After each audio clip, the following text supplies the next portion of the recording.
इतिहास देखें तो चाहे अमेरिकन रेवोल्यूशन ले लीजिए, फ्रेंच रेवोल्यूशन ले लीजिए, इंडियन फ्रीडम स्ट्रगल ले लीजिए, इसमें सब में वकीलों ने बहुत बढ़ चढ़ के हिस्सा लिया था। तो वो पूरे देश के वकीलों को जोड़ना चाहते हैं और वकीलों को जोड़ने के लिए उन्होंने एक वेबसाइट लॉन्च की है, insafkesipahi.co.in। तो मैं देश भर के वकीलों को भी और आम जनता को भी अपील करूंगा कि ये बहुत अच्छी पहल है कपिल सिब्बल साहब की, उनके साथ जुड़ें और देश के अंदर जहां भी नाइंसाफ़ी हो रही है किसी के साथ किसी भी तरह की, उस नाइंसाफ़ी में न्याय दिलाने के लिए पूरा प्रयत्न करें। सर, 9 विपक्षी नेताओं ने चिट्ठी लिखी है पीएम नरेंद्र मोदी को ईडी और उसके सीबीआई के दुरुपयोग को लेकर, इस पर क्या कहेंगे?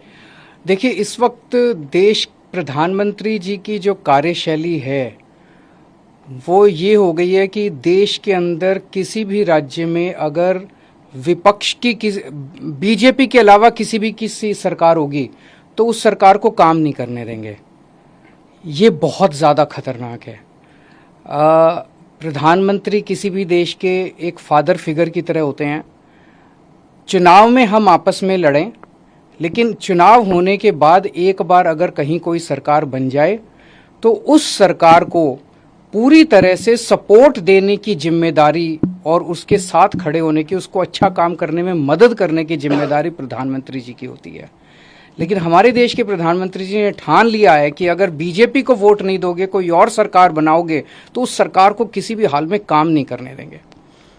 एक तो वो ये करते हैं कि अगर किसी और की सरकार बन जाए बीजेपी के अलावा तो उसके सारे नेताओं के ऊपर ईडी और सीबीआई छोड़ देते हैं, उनको गिरफ्तार कर लेते हैं, उनको तरह तरह से प्रताड़ना करते हैं, तरह तरह से तंग करते हैं, उनकी पार्टी तोड़ देते हैं, उनकी सरकार गिरा देते हैं।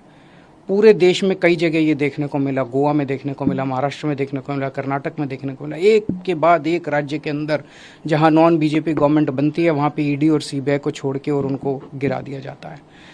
ईडी और सीबीआई को छोड़ते हैं, नेताओं को डराते हैं। अगर नेता बीजेपी में आ जाए तो सारे मामले बंद हो जाते हैं। हेमंत बिश्व शर्मा, जो इनके ऊपर पहले सीबीआई और ईडी के इतने मामले थे, शारदा कांड था शायद उनका, उसके अंदर वो फंसे और जैसे ही वो बीजेपी में आ गए सारे मामले खत्म। तो या तो वो पहले निर्दोष थे और या दोषी तो थे लेकिन बीजेपी में आ गए तो सारे मामले खत्म। उसी तरह से शुभेंदु अधिकारी का मामला आता है, मुकुल रॉय का मामला आता है, नारायण राणे का मामला आता है। अभी उद्धव ठाकरे जी की पार्टी से जब इतने सारे एमएलए तोड़े गए तो कहा जाता है कि उनमें कईयों में सीबीआई और ईडी के मुकदमे चल रहे थे जिनको ठंडे बस्ते में डाल दिया गया। तो सीबीआई और ईडी का इस्तेमाल भ्रष्टाचार के खिलाफ के लिए नहीं कर रहे, सीबीआई और ईडी का इस्तेमाल कर रहे हैं चुनी हुई सरकारों को गिराने के लिए और दूसरी विपक्षी पार्टियों को तोड़ने के लिए। दिल्ली के अंदर जिस तरह से इन्होंने मनीष सिसोदिया जी और सत्येंद्र जैन जी को गिरफ्तार किया, दोनों के पास शुरू में इन्होंने बहुत लोग भेजे कि केजरीवाल का साथ छोड़ दो और आप बीजेपी भारतीय जनता पार्टी के अंदर आ जाओ। केजरीवाल आज अगर वो दोनों मेरा साथ छोड़ के और बीजेपी में चले जाते तो आज वो जेल में नहीं होते, उनके ऊपर किसी तरह के मुकदमे नहीं होते। तो जाहिर तौर पे उनके ऊपर जितने मुकदमे हैं सारे झूठे हैं, लेकिन वो भी डटे हुए हैं। तो ईडी और सीबीआई का इस्तेमाल केवल और केवल विपक्ष को तोड़ने के लिए और बीजेपी की जबरदस्ती सरकार बनाने के लिए किया जा रहा है। दूसरी तरफ गवर्नर्स का इस्तेमाल किया जा रहा है।